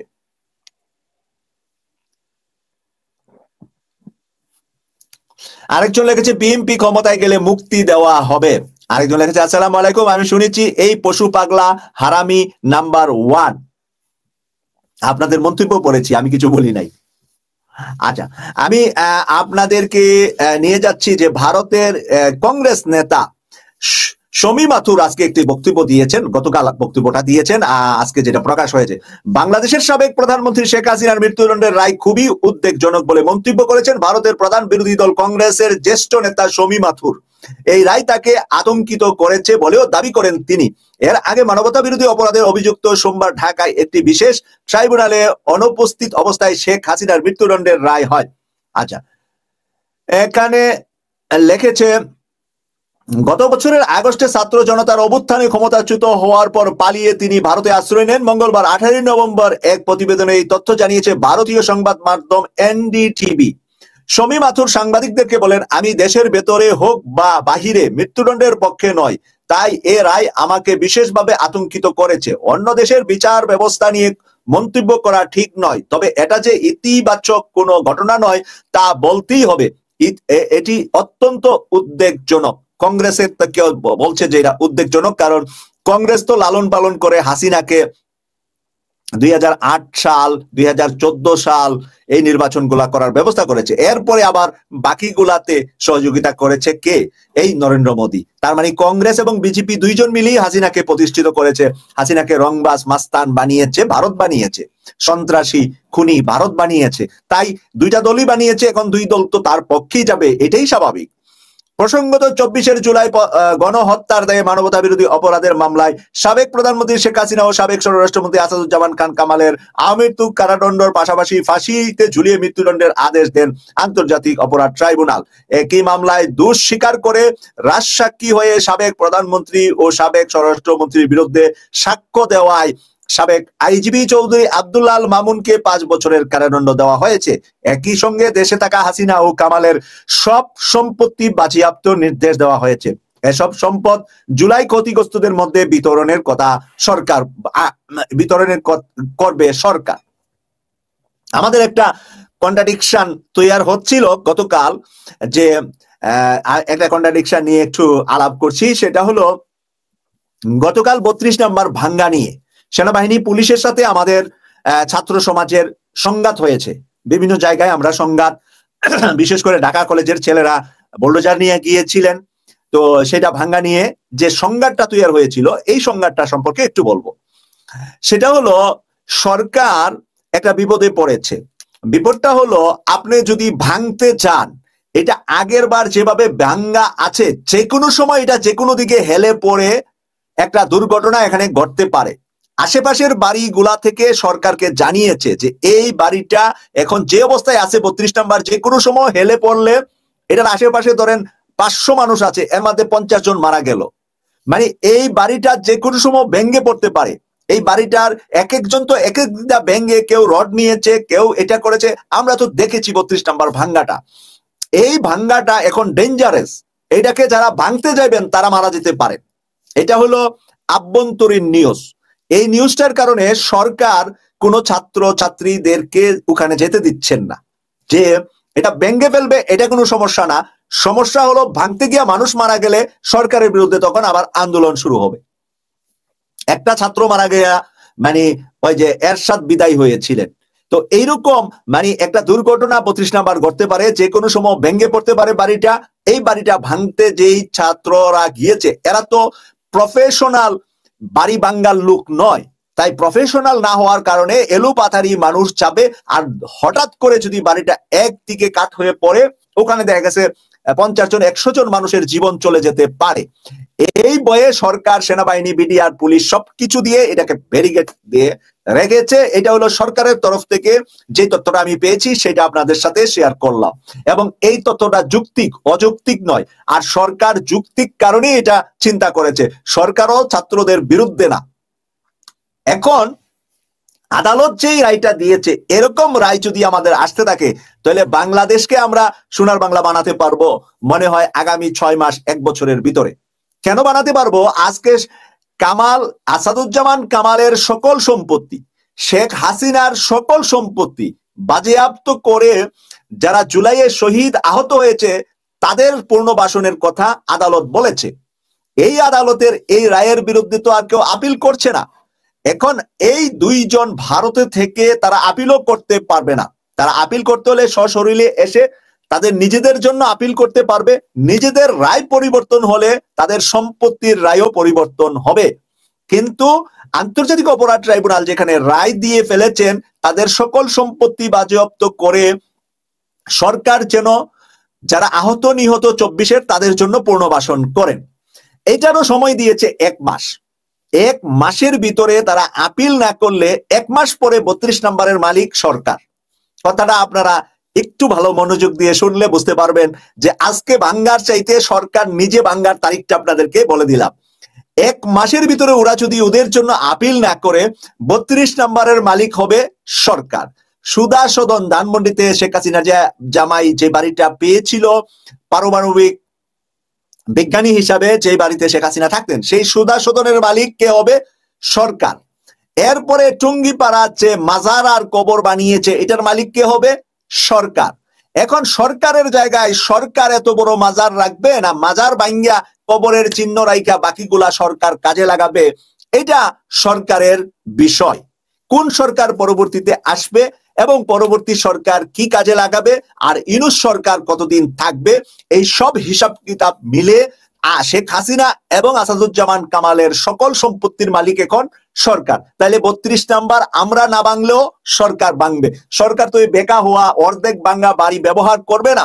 সরকার ভেঙে যদি আস্থা বাড়িও থাকতো তাও সরকার ভাঙতো, কারণ সরকার যদি পুনর্বাসন করে এখানে বহুতলা ভবন হয়ে বা উপরে শপিং, উপরে বাসা নিচে শপিং মল করে সরকার পুনর্বাসনের জন্য একটা বিরাট ফান্ড এখানে তৈরি করা যেতে পারে। হয়তো এটা একটা মন্ত্রণালয়ের আন্ডারে থাকবে, মন্ত্রণালয়, গৃহায়ন মন্ত্রণালয় বা যেই মন্ত্রণালয়ে তাদেরকে পুনর্বাসন করবে সেই মন্ত্রণালয়ের আন্ডারে এই সম্পত্তিগুলা চলে যাবে। তাহলে এই সম্পত্তির মালিক হলো জুলাই শহীদ পরিবার, আহত পরিবার। তাই এই সম্পত্তির মালিক তো 1 মাস পরে হাসিনার নাই। আমরা কেন বোলডোজার নিয়ে গিয়ে ভাঙতে হবে? মানে গতকাল রায়ের আগ পর্যন্ত তো আমরা জানতাম না এই রায়টাও আসবে। আমরা তো জানি যে শুধুমাত্র অনেকেই হয়তোবা সম্পত্তির বিষয়টা যেহেতু ছোট বিষয়, যেখানে 2 জনের ফাঁসি, আজীবন কারাগার, তারপরে পুলিশ কমিশনার তাদের বিরুদ্ধে সাক্ষী দেওয়ার কারণে তাকে 5 বছরের কারাগার, এটা নিয়ে তো আমরা সবাই ব্যস্ত। আমরা তো এই যে হাসিনার 32-এর মালিক সরকার হয়ে গেছে, সুধা সদনের মালিক সরকার হয়ে গেছে, টঙ্গিপাড়ার মালিক সরকার হয়ে গেছে, এই নিউজটা কিন্তু আমরা হাইলাইট নিজেরও করি নাই, আপনারাও সেইটা সেইভাবে গুরুত্ব দেন নাই। আজকে যেহেতু সরকারের সাথে একটা সংঘাত নিয়ে ঢাকা বিশ্ববিদ্যালয়ের আমাদের বোনেরা, আমাদের শিক্ষিকা, আমাদের অনেকেই কথা বলছেন, ডাকসু সবাই, যেখানে 32 নম্বরের ছাত্রদের উপর লাঠিচার্জ করেছে পুলিশ, এবং দু একজন পুলিশ অতি বাড়াবাড়ি যদি করে থাকে অবশ্যই তাদেরকে চিহ্নিত করা দরকার এবং এবং তাদের ডাটা নেওয়া দরকার যে এটা কি হাসিনার সময় এরকম করছে কিনা সে। মানে এই পুলিশটার পরিবারের পিছনের ব্যাকগ্রাউন্ডটা কি জানা দরকার। 2-3 জনকে আমি দেখছি খুব মানে লাঠি টাঠি নিয়ে ছাত্রদের উপরে মারতেছে, মানে খুব আক্রোশ ভাব ছাত্রদের উপরে। তো এই আক্রোশ ভাব যে 2-3-4 জন, আমরা সবাই তো তাদের ফটো ক্যামেরা স্ক্রিনে নিয়ে নিতে পারি, তো সরকারের কাছে নিশ্চয়ই আছে। আমরা মনে করি ঢাকা পুলিশ কমিশনার এটা তদন্ত করছে, আমরা মনে করি, কারণ পুলিশ কমিশনার সর্বশেষ কি বলেছে খেয়াল আছে তো, পাইলেই এটা করতে। যদি কেউ হাসিনার পক্ষে মাঠে নামে গাড়ি পুরা মানে সন্ত্রাসী কাজ করে, তাহলে এটা করে দিতে বলছে না? এটা বুঝছেন তো, এটার নাম কি একজনে লেখেন তো, এটা করে দিতে বলেছে ঢাকার পুলিশ কমিশনার। এর আগে চট্টগ্রামের পুলিশ কমিশনার কোনটা বলছে? বলছে ওইটা, বলছে বড়টা মারতে। চট্টগ্রামের পুলিশ কমিশনার কইছে বড়টা মাইরা একেবারে উড়িয়ে দিতে, কেউ যদি চট্টগ্রামে হাসিনার পক্ষে নাইমা কোন ধরনের ক্ষয়ক্ষতি করে। বড়টা, এটার নাম কি চট্টগ্রামের কি বলছে একটু বলেন একজনে, চট্টগ্রামের পুলিশ কমিশনার। সেই বড়টা বলছে 1 সপ্তাহ আগে, আর 1 সপ্তাহ পরে পরশুদিন মানে বলছে ঢাকার পুলিশ কমিশনার এইটা মাইরা দিতে, হাসিনার পক্ষে গন্ডগোল করলে ঝামেলা করলে এইটা মাইরা দিতে। 2-1 জনে লিখতেছেন, আমরাও দেখতেছি, আপনারা যে লিখতেছেন দর্শকরাও দেখতেছে। তো আমি বলবো যে এইটা মানে বলার মতো শক্তিশালী 2 জন পুলিশ কমিশনার কিন্তু 2 জনের মুখে আমরা শুনলাম, ঢাকার এবং চট্টগ্রামের। তাই ঢাকায় যে 2-3 জন পুলিশ ছাত্রদের উপরে হামলা করেছে, বা ছাত্রদেরকে একটা হলো দমা দিয়ে দেওয়া বা থামিয়ে দেওয়া, আরেকটা হলো আক্রোশ মনোভাব নিয়ে মারতে যাওয়া। তো আক্রোশ মনোভাব নিয়ে কয়জন মারতে গিয়েছিল, কয়জন মেরেছিল, সেই পুলিশগুলার সংখ্যা বেশি না, হাতে গোনা কয়েকজন, 3-4 জন আমি দেখেছি ভিডিওটা।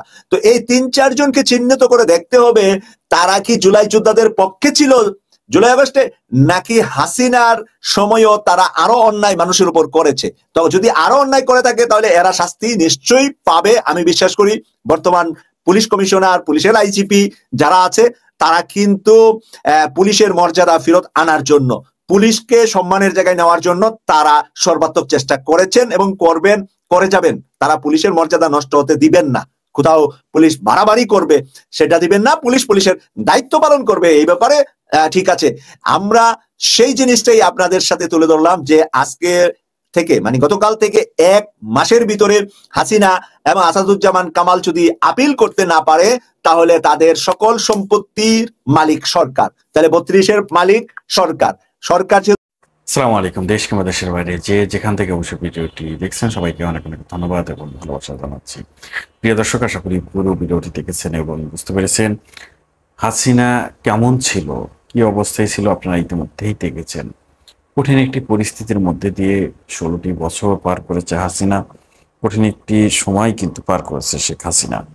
আমরা দেখেছি যে শেখ হাসিনা কিভাবে মানুষের উপর অন্যায় করেছে, অত্যাচার করেছে, নির্যাতন করেছে, নিপীড়ন করেছে, মানুষের উপর জেল জুলুম সহ নানা রকম অপরাধে জড়িত ছিল শেখ হাসিনা এবং শেখ হাসিনার সরকার। নিরীহ মানুষকে নির্মমভাবে হত্যা সহ নানা অপরাধে আসলে শুরু আছে শেষ নেই। এই শেখ হাসিনার বিচারের রায় কার্যকর করা হয়েছে। বিএনপি সহ অন্যান্য অনেক দলের মধ্যে মায়া কান্নায় অনেকেই ভেঙে পড়েছে, অনেকেই শেখ হাসিনাকে আওয়ামী লীগকে ফিরিয়ে আনতে চাচ্ছে, আওয়ামী লীগের নির্বাচনকে তারা দিতে চাচ্ছে যে আওয়ামী লীগ নির্বাচনে আসুক এবং তারা নির্বাচন করুক, তারা ভোটার আছে, এরকম কথাবার্তা বলছে। অথচ আওয়ামী লীগের আমলে এরা এমন মার খেয়েছে যে মার খাওয়ার কথা আসলে বলা যায় না, একটা কথাও তারা স্পষ্টভাবে বলতে পারে নাই।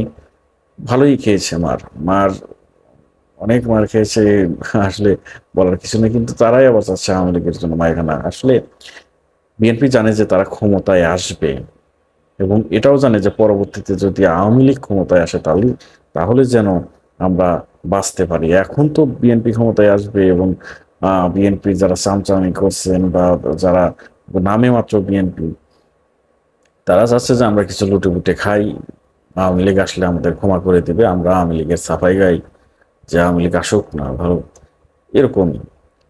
আসলে কিছু বলার নেই, দেশে শান্তি আসবে না, শান্তি আসার সম্ভাবনা ৭১-এর পর থেকে আজ পর্যন্ত শান্তি আসেনি। যে যে দলের ক্ষমতায় আসুক লুটে বুটে খাওয়া শেষ, কিছু বলা নেই। আপনাদের কিছু বলার থাকলে কমেন্টে জানাবেন। সবাই ভালো থাকবেন, সুস্থ থাকবেন। ভিডিওটি শেষ করছি। আসসালামু আলাইকুম।